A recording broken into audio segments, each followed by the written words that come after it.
या वादी कश्मीर के जो दीगर इलाके हैं वहां पर भी अभी कुछ ऐसी राबता सड़कें हैं जहां से बर्फ नहीं हटाई गई हैं, और इस तरह की इतलात, इस तरह की शिकायत लोगों की जानिब से की गई हैं, क्योंकि उनका भी जिक्र करना बहुत ज़्यादा साहिल ज़रूरी है।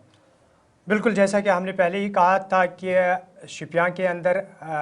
मुगल शहरा जो है वो बंद है, लेकिन उसके साथ साथ शुमाली कश्मीर के टंगमर के मुख्तलिफ इलाकों में बर्फबारी के बाद जो अंदरूनी सड़कें हैं, मुख्तलिफ इलाके ऐसे हैं, लोगों ने इल्ज़ाम लगाया कि मुख्तलिफ सड़कें ऐसी हैं जहां पर अभी तक बर्फ़ नहीं हटाई गई है। अगर सूबाई इंतज़ामिया की बात करेंगे तो कल ही सूबाई कमिश्नर कश्मीर ने कहा कि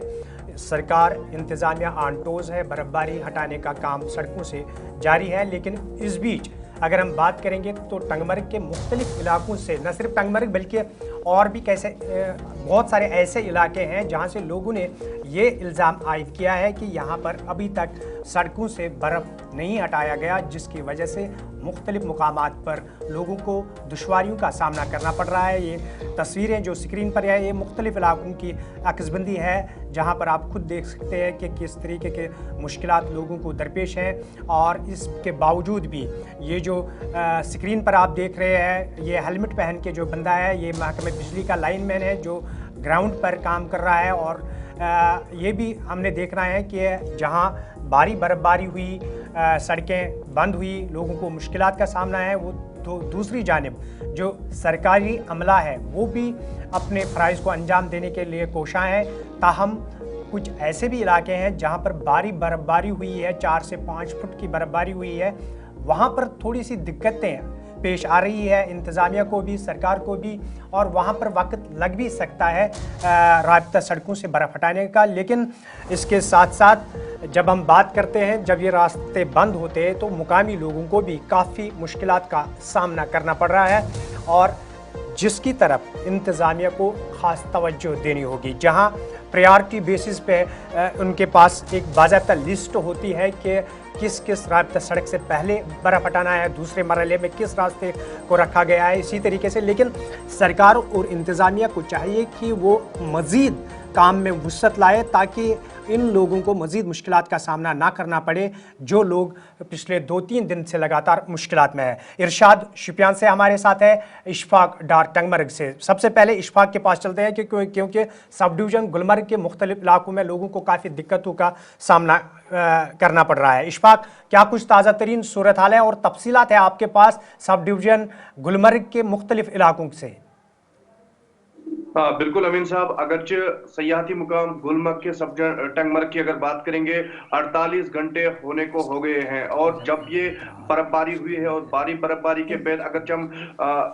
जीटी यानी कि गुलमर्ग टंगमर्ग रोड की बात करेंगे या एनटीआर नारबल टंगमर्ग रोड की बात करेंगे, ये P1 में आते हैं, और इन रास्तों को जो है मैकेनिकल डिपार्टमेंट इनकी जिम्मेदारी लिए हुए हैं और उन वही जो है इनसे बर्फ हटाता है। उसके बाद में अगरचे बात करेंगे अंदरूनी जो गाँव है, जो मेन इनर लिंक्स है, उस हवाले से काफी सारे जो है सवालात कल खड़े हुए हैं। और आज भी सुबह सुबह देखा ये गया कि बहुत सारे लोग नाला है, क्योंकि हमने ये देखा कि मैकेनिकल डिपार्टमेंट ने अगर अपना काम किया है, उसके बाद में अगर R&B डिपार्टमेंट की बात करेंगे तो उस पर कई सारे सवाल इस वजह उठ रहे कि साल भर ये महकमा जो है DPR तैयार करता है, सड़कें बनाता है, और उसके बाद में आज ये देखा गया जब बर्फबारी की बात आती है, ये नौबत आती है, तो इस नौबत से निपटने के लिए, इस आफत से निपटने के लिए महकमा जो है ग्राउंड पे उस तरीके से नजर नहीं आ रहा है। क्योंकि जब मैंने कई लोगों से कल बात की अमीन साहब, तो लोगों का ये कहना है कि इनर लिंक से बर्फ नहीं हटाया गया, और जब मैंने जाती तौर इस खबर को खंगाला परखा तो मैंने ये देखा कि न सिर्फ R&B बल्कि प्रधानमंत्री ग्राम सड़क योजना हो या CRF हो या PWD हो, इन महकमों का जमीनी सतह पर आपस में तालमेल नहीं है, इस वजह से बर्फ हटाया नहीं जा रहा है। ये चीज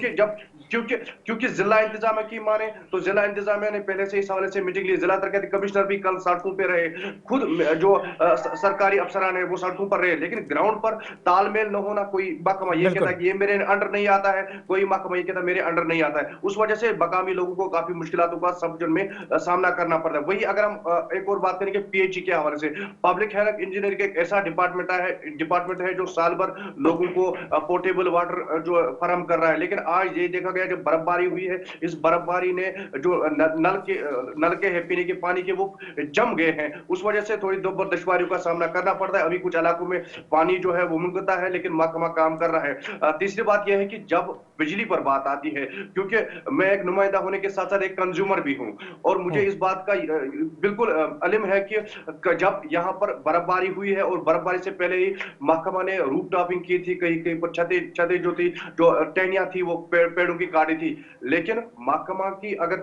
मेट्रोलॉजिकल डिपार्टमेंट ने कहा था कि बारिश और बर्फबारी होगी, लेकिन जब कुदरती आफत आती है तो इस आफत में न सिर्फ जमीनी राब्ते, ये फजाई राब्ते मुनक़ता होती है। एक ऐसा तूफान चला जिस तूफान ने यहाँ पर जो है खंबे उखाड़े हैं, बिजली के टावर गिरा दिए हैं। अब महकमा जो इस पे काम कर रहा है, मैं ये कहूंगा कि गुलमर्ग को कल जाके जब वजीर आला का काफिला गुलमर्ग शाम देर के पहुंचा है, गुलमर्ग रेस्टोर हुआ है, गुलमर्ग में बिजली चल रही है। कुंजर के कुछ एक इलाके हैं जहां पर बिजली चल रही है, लालपुरा का एरिया चल रहा है, लेकिन सिर्फ 40% जो मेरे पास अभी अभी सुबह डिपार्टमेंट की तरफ से ये इतला दी गई है कि कंफर्म 40% बिजली जो है वो रेस्टोर हो पाई है। अभी भी महकमा काम कर रहा है और आज उम्मीदें हैं कि शायद पूरे सब डिवीजन गुलमर्ग में जो है रोशनी जो है आएगी और शाम तक लोग जो है यहाँ पर दोबारा से बिजली जला सकेंगे। वही अगरचे सयाहती मुकाम गुलमर्ग में, अब सयाहों के हवाले से बात करेंगे, क्योंकि आपको मालूम होगा अमीन साहब, जब बर्फबारी होती है तो गुलमर्ग में 5 फुट के करीब जो है बर्फबारी होती है, मैदानी इलाकों में 2 से 2.5 फुट के करीब बर्फबारी हुई है। इस बार जो है जिला तरक्याती कमिश्नर और जम्मू कश्मीर पुलिस की तरफ से एडवाइजरी निकाली गई कि कोई भी गाड़ी जो है टंगमर्ग से गुलमर्ग की तरफ आज रुक नहीं करेगी, और सिर्फ वही गाड़ी को या तो 4x4 व्हीकल होना चाहिए या एंटी स्किड चेन लगा के रखना चाहिए उन गाड़ी को जाने की इजाजत दी। क्योंकि गुलमर्ग और टंगमर्ग में काफी साल से, मैं कहूंगा कि अंग्रेजों के जमाने से यहाँ पर सरकारें बनती आई है, सयाह आते रहे हैं, लेकिन यहाँ पर पार्किंग की सुविधा नहीं है। ये एक बड़ा सवाल है, क्योंकि काफी सारे सयाहों को आप बुलाते हैं, मतलब आप ये माने कि मेहमान को आप घर बुलाते हैं, लेकिन दावत खाने के लिए आपको घर में होता कुछ नहीं है। ये एक नौबत है टंगमर्ग में। यहाँ पर बिल्कुल सब कुछ है, लेकिन यहाँ पर पार्किंग नहीं है। उस हवाले से इंतजामिया को भी अब आगे जाके अलर्ट रहना चाहिए कि यहाँ पर पार्किंग हो, ताकि सारे जो हमारे मेहमान यहाँ पर आते मुख्तलिफ रियासतों से, उनको यहाँ पर दिक्कतों का सामना न करना पड़े। फिलहाल जिला तरक्याती कमिश्नर की बात करेंगे या जम्मू कश्मीर पुलिस की बात करेंगे, गुलमर्ग डेवलपमेंट अथॉरिटी की बात की, गुलमर्ग बाउल में कल ही बर्फ हटाया गया है। पूरी तरह से सयाह जो है वो गुलमर्ग में इस तरह बर्फबारी का लुत्फ ले रहे हैं, और विंटर गेम्स का आगाज भी अब आज गुलमर्ग से दोबारा शुरू किया जाएगा, क्योंकि बर्फ हुई है और आज वर्ल्ड टूरिज्म डे भी है। इस हवाले से मजीद खेलों का इनेकाद जो है गुलमर्ग से आज किया जाएगा। अब जरा रुख शुपियां का भी करते हैं। इरशाद, जरा अपडेट कीजिएगा, शुपियां की क्या कुछ सूरत हाल है, मौसमी सूरत हाल क्या कुछ है, और ज़मीनी सतह पर क्या नज़र आ रहा है, क्योंकि शुपियां के अंदर भी बर्फबारी हुई है, अभी क्या कुछ तफसीलात है? देखिए गौर, अगर मैं बात करूँ जिला शोपियान में, तो जिला शोपियान में अक्सर बेशतर यहाँ के लोग जो है अल्लाह ताला से ये दुआ करते आ रहे हैं कि यहाँ पे बर्फबारी हो। और आज जब ये बर्फबारी हुई है 3 फुट के आसपास, जो यहाँ पे बर्फ रिकॉर्ड की गई मेन टाउन के अंदर। और मैं आपको बता दूं कि सबसे बड़ी बात यह है कि गौर, यहाँ पे आज जो है मेन टाउन जो है वो क्लियर नहीं होता है, और गाँव की तो बात ही नहीं है। पानी उसी दिन से गुले जहां जब ये बर्फबारी हुई है, और बिजली का आना जैसे आंख में मचोली है। यहाँ मैं आपको बता दूं कि जिस तरीके से यहाँ पे बर्फबारी हुई 3 फुट के आसपास, और ऊपरी हिस्सों की अगर हम बात करें, हीरपुरा जो कि अगरौर का आखिरी गांव है, वहां पे तकरीबन 5 फुट जो है बर्फ रिकॉर्ड की गई। वहां पे भी जो है अभी तक जो है रोड पे नहीं किया गया। और ऐसे कुछ इलाके हैं जैसे खिलर है, जोरा है, सदो है, वो वहां पे भी जो है लोगों की ये शिकायत है कि अभी तक यहाँ पे जो है रोड क्लियर नहीं किया गया, जबकि यहाँ पे लेटेस्ट मशीनरी मैकेनिकल डिपार्टमेंट के पास है, मगर मैकेनिकल डिपार्टमेंट कहीं ना कहीं सोया हुआ नजर आ रहा है। जी इशफाक, आपका बहुत बहुत शुक्रिया, और इरशाद आपका भी बहुत बहुत शुक्रिया ताज़ा तरीन तफसीलात फराहम करने के लिए। लेकिन गवर, जिस तरीके से इशफाक ने बात की, यानी वादी के अंदर मेहमान जो आए हुए हैं वो खुश है, लेकिन मेहमान नवाज जो है वो मुख्तलिफ मामलात और मुश्किलात से दो चार है। और सूबाई इंतज़ामिया को इस बात पर ध्यान देना होगा कि विंटर प्रिपेयर्डनेस के हवाले से पहले ही मीटिंगों का सिलसिला जारी रहता है, ताकि जब